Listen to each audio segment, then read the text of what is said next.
Welcome back to the Teardrop build. We've been away for about a week, so we're a little bit behind, but we got to go to the island of Dominica last week where we were doing some filming, and it was an amazing experience. It's a really cool place. Note that Dominica is different than the Dominican Republic. A lot of people get that confused. We basically spent a week walking around and driving around in the jungle. We got to stay in a treehouse that was up lofted in some trees. I'm going to take you on a little tour. Over here is our workspace. How's everything looking? Like the world is spinning and it's making me nauseous. Over there is the bathroom. And it's really, really cool because there's no doors or anything. It's just, you're just in nature. We saw tons and tons of waterfalls. We went diving. We went canyoning, which I'd never done before, but that was basically like walking down like a ravine and jumping into waterfalls. That was probably the coolest thing we got to do. And overall, it was a super cool trip, and we were there making, mainly trying to make a film about the water cycle. And you'll see that we're working on it. It should come out in the next, I don't know, few weeks. And we shot a few other little adventures as well, so look out for those. But now we're back to Teardrop World, and we got to get to it because that week got us a little bit behind schedule, so we got a lot of work to do.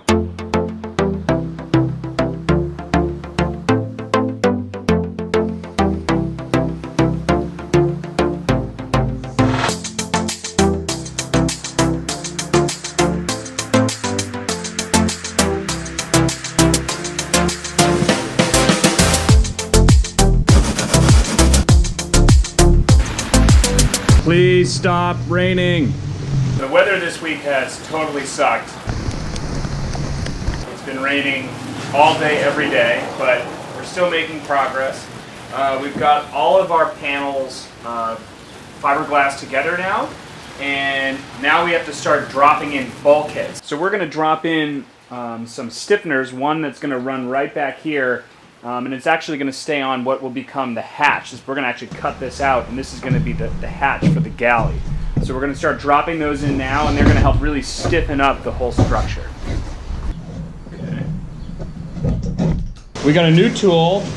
This is called a Shinto rasp. Shinto. This is made in Japan, and it's really nice. It has two different sides. This is a more fine side, and this is a more abrasive side, and where you can use this basically to... We're attaching two panels together, and we're just going to angle this so we get a nice flush connection between the two pieces. But yeah, this is a really, really nice tool. It's called the Shinto saw rasp. And so next time you're in Japan, you pick one of these up, or they also have them in at CLC. They carry them too. But I've been using this a lot. It's a really useful tool.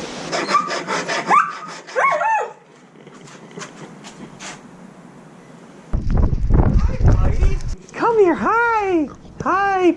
We have both stiffeners in. This is the main stiffener that's going to separate the sleeping area, which is here, from the galley, which is going to be back here.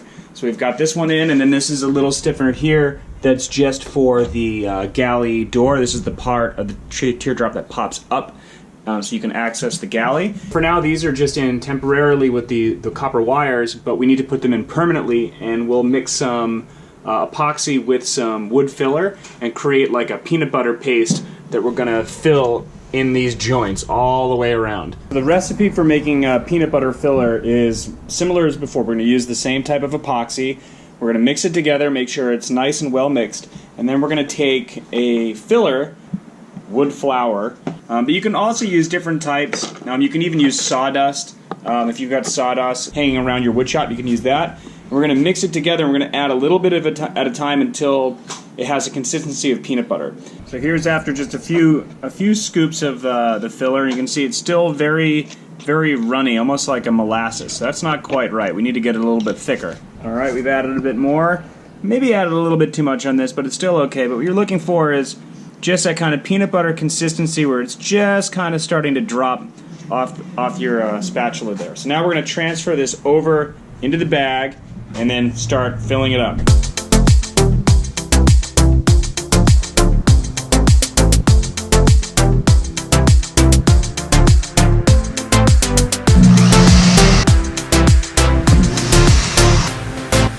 So we're putting a fillet here on the deck hatch, and we thought this would be a cool opportunity to teach you a little trick. So when you're doing these fillets, right? We have them here, we did them here, we did them here. You do them all over this build. It's really important to make it as smooth as you can, so that it looks good and it functions well. When you're doing this just with the like a little filleting tool, like a little rounded piece of plastic or wood or something, it can be really hard to make it super clean. One trick we learned is to put a little bit of denatured alcohol on your finger, wearing a glove of course, and to just run your finger over it when it's about halfway cured. And that'll really smooth out the fillet and make it look really good. So we're gonna try that right now. And I'm just gonna rub very gently over this. And what you'll find is that the denatured alcohol just smooths it out and makes it nice and pretty. So here you can see this is without denatured alcohol, and then that's with it. Without it, with it. All right, we're looking good. We've got our bulkheads in, we've got them glassed in, we've got our little deck hatch here glassed in. The next step is to put in the galley table, and that's gonna lay flush across here, and we're actually cooking food and stuff that's going to be on this surface. But that's a pretty good ending point for today, so we'll get to that tomorrow, so stay tuned.